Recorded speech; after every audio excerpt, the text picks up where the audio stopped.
Okay, so yeah, I wanted to thank you, Casey, for like keeping it lively the way you did. And what I can try to do is to make it even shorter, because I don't have to live up to the academic promise of like, you know, being extremely structured in my reasoning. What we are doing now, I'm speaking from the point of view of ECDPM, that is a think tank, and it's really a call to action. So it's not an academic paper, it's a discussion paper, very much in draft form. And since I submitted it, maybe I think like 3 weeks ago, it's really changed tremendously already. So I'll be happy to discuss it. I know like some of the early thinking about this, we talked about it with you, Luca, last time I was in Rio 3 months ago. So I'll give you a bit of background about what we are talking about. It's really like setting a work stream at ECDPM on DPI and foreign policy and how it evolved specifically into looking at the climate stack that has been developed by Brazil, sometimes without necessarily knowing. It's like bringing together some of the legacy inventions of this very pioneering country that is Brazil in terms of its public digital infrastructure, and uncovering some innovations that are both well rooted into the history of Brazil's public infrastructure development and at the same time quite fragile.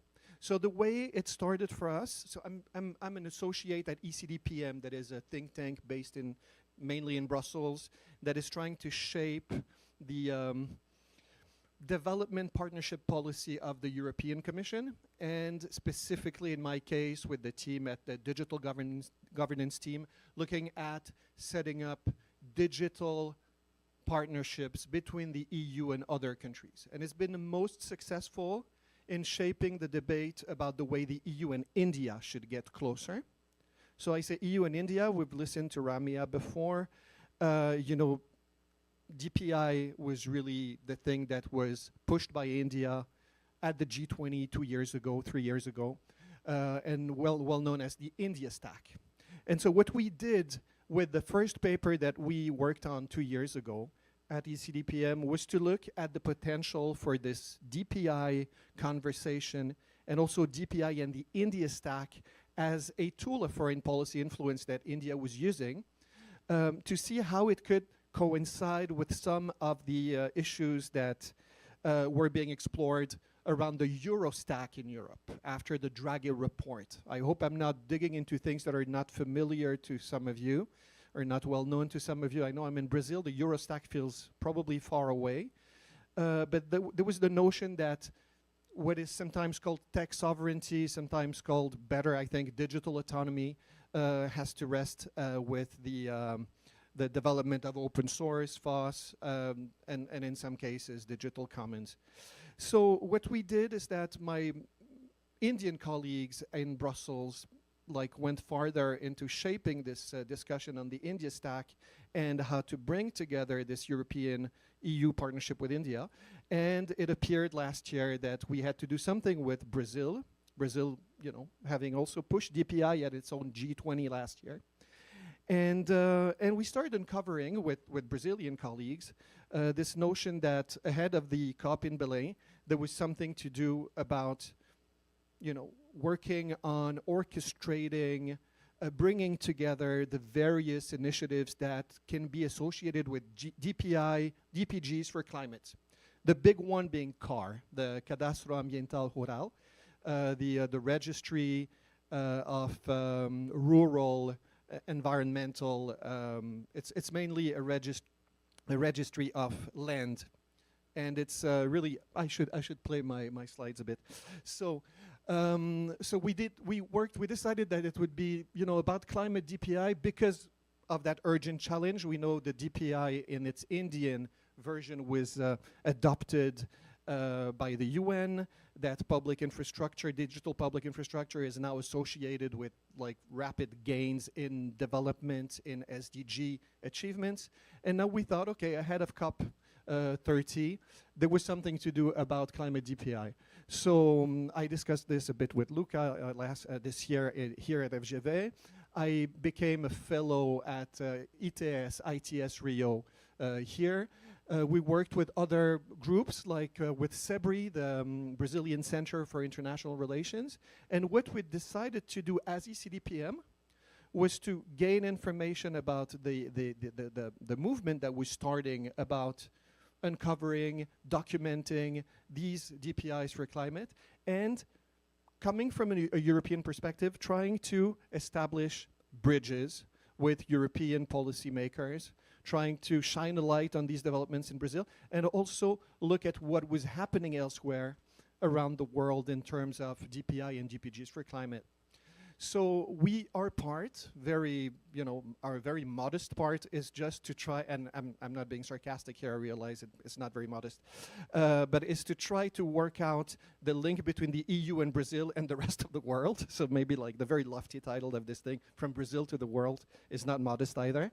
But the reality of the work was really carried out by the colleagues here, I mean, from other organizations. So there was a plan to accelerate solutions that was set up by ITS Rio with the Ministry of Management and Public Innovation of Brazil that actually manages CAR. And with DPGA, I won't tell you who DPGA here is, I think you would know. And so they started, after the General Assembly, like in October, they started like trying to mobilize actors to accelerate solutions between now and 2028 with a set of objectives, with work streams, one with DPGA on climate DPG collection, another one with co-develop on developing something on DPI for public purpose. And it really became larger and embedded into like a longer timeline with the ITS report on the climate stack that kind of presents a list of those climate DPIs and how to really bring about a movement around this.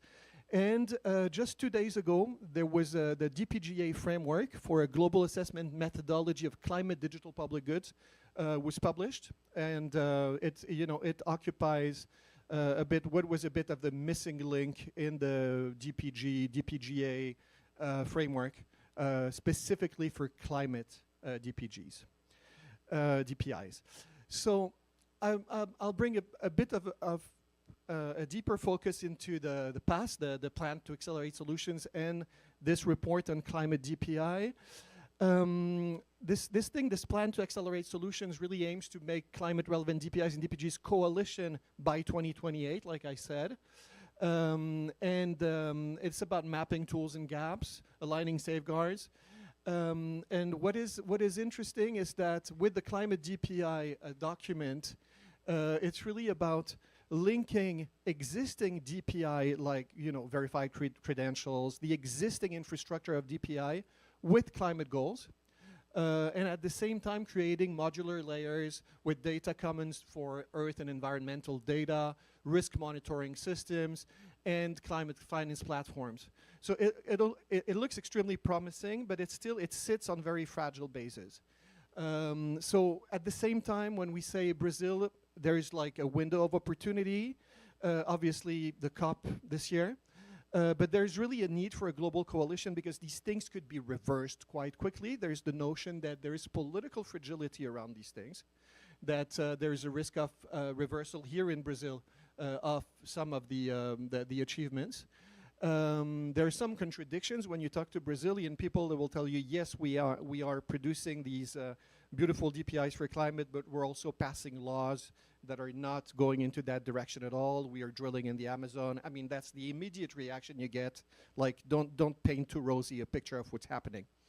And at the same time, this thing CAR, when you read, I don't know, like geographers would understand right away. I didn't. I had to check. 600 million hectares is like 2.5 times the size of the European Union. So there are overlaps, but still like the 450 something hectares that are registered by CAR, it's 1.3 times the size of the European Union. It's gigantic. I mean, Brazil is gigantic, you know that. But like it's the landmass that has been registered and that constitutes this massive data trove that is CAR is really quite something. And at the same time, they had to establish something called HEGI-CAR, like a network for CAR, to check that this self-declared registration system is actually coherent with existing stuff, because it's still a self-declaration system with lots of problems. There is, yeah, and there's the notion that, you know, Brazil may be a bit like India. I mean, comparisons are dangerous, but, you know, you have this massive heavyweight of the global majority that can play a role and that has always had diplomatic difference in the way of it handles its relations with the global majority, with Western countries. So what we put in our report, and I'm sure that's not going to make it to the final version because it's still being written, that the task ahead is to ensure that these tools will evolve into lasting public assets. Checking the time here. Is it not showing the time? Yeah, I still have 7 minutes, and that we need a coalition of countries to co-invest in these values-based digital infrastructure. Again, what we have in mind is that these things exist in Brazil. Funding may go away. At this time, the ministry MGI is handling CAR. We will see the other DPIs and DPGs that we are mapping. And so, you know, Luca talked about the specificity of the, I should say Professor Belli, I'm sorry, talked about the specificity of Brazil's history and legacy as really a pioneer in public digital, and with its two companies, you know, public companies that established Brazil's difference in terms of establishing DPI way before PIX. So I talked about CAR and the HEGI-CAR. It's really like a public electronic registry for rural properties. I said it covers a massive amount of area. And it's really about enforcing the Forest Code of 2012. Then we have, so it really classifies as a DPI because it's handled by the ministry, and it's really a data set, a gigantic data set. Then we have INPE's DETER, which is the system also of space Earth monitoring of deforestation. That's handled by the National Institute for Space Research. And we have the Rainforest Evolution Index, and something that is more of a DPG, like DETER actually, that is owned by and jointly governed and handled by civil society, academic institutions, CSOs. That is MapBiomas, that is again monitoring deforestation alerts and joining together from several sources the information that is being collected on deforestation. So this whole thing about DPI for climate in the case of Brazil is very much forest deforestation centric. So there is something you maybe have heard about this announcement that was made of what do you call it, blended finance proposal with large financial institutions with the Tropical Forest Forever Fund. Again, this is just something that has been floated at COP30. We don't know if it will work, but it's a new paradigm where you will reward countries for keeping their forests standing, not it's the opposite of penalties for against deforestation. So it's a new model that feeds into the carbon credit system. So it's a promising one. And there's the global mutirão, that is the notion that is being pushed by Brazil, by some organizations in Brazil, of a global multi-stakeholder civil society system to gather, you know, mobilization, but also data on documenting climate change and initiatives against it. So what Brazil built, like really I want you to focus mainly on the left-hand side of this thing that is started with the Forest Code, a legal a law a legal regulation in 2012 that really set the stage for these developments, and handled at federal level, then with civil society's involvement, and now at COP30 some significant promises. But there is a need for a global co-ownership, like standards, distributed storage, joint financing, and a political ownership of this coalition if it is to live up to its promises. So what we started doing is mapping existing DPIs and DPGs for climate across the world, and trying to also get gather the interest of EU policymakers with meetings, with possibly this discussion paper. And so we've seen that, I mean, you have the very large one that is really quite interesting in India, the Unified Energy Interface, that is trying to apply with Beacon Protocol the same principles of open marketplaces for smart energy grids. And knowing the sheer size of India, there's something promising about this. So again, pulling away from big tech, the management of these energy exchange marketplace with solar power that can be produced by individuals, etc. You have Copernicus. That Copernicus is a space Earth observation program. It's not necessarily climate oriented, but there are lots of applications that go into that direction. We have like these are 6 examples, 6, 7, 8 examples of what works, but you can tell that there are always problems. And one of the main problems is data governance. I mean, the obvious ones is funding, political ownership, but data governance rules are the big ones. So there's when you look at why Europe would be interested in going into this direction, there is obviously the EU deforestation regulation, because that's you remember how forest-centric these DPIs are in Brazil. So this is also of huge interest in the cases of Indonesia, for instance. Indonesia, Thailand, Peru are candidates to become OECD members. So it also means like compliance with many more rules than before. And so this EU deforestation regulation requires EU companies to prove that their supply chains are deforestation-free. And you need a verifiable, interoperable land registry system for that. And so far, this has been the problem. So there's really something promising with cars, established credibility. And it goes together with strategic digital autonomy. For instance, there's something, when you look at MapBiomas, for instance, the DPG, it's using Google Earth. So people, you'll never hear anyone in Brazil telling you, oh, this is working perfectly. There are lots of things to look into that do not point into the right direction. And again, something that's it's a key word it's a phrase that we've started forgetting about. But remember, the twin transitions was something. If you lived in Europe 5 years ago, it was all about twin transitions. It's kind of gone now, but it still exists in EU documents. And there's something about convergence of digital and green policies for the EU. So we're trying. What our job is really to try and convene European policymakers. We're in touch with the EU delegation here. We're trying to mirror a bit what we've done with India, with EU and India. So it's very down to earth, not very academic.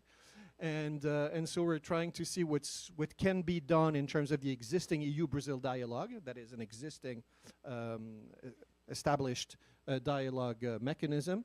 And there's also the digital alliance between EU and Latin America and the Caribbean. And we're trying to also feed this thinking into this.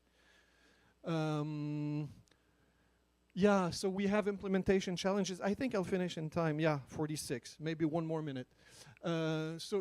Implementation challenges abound. There is this thing about scaling and capacity building. The main one would be interoperability. That's why we're talking about, open source and digital commons.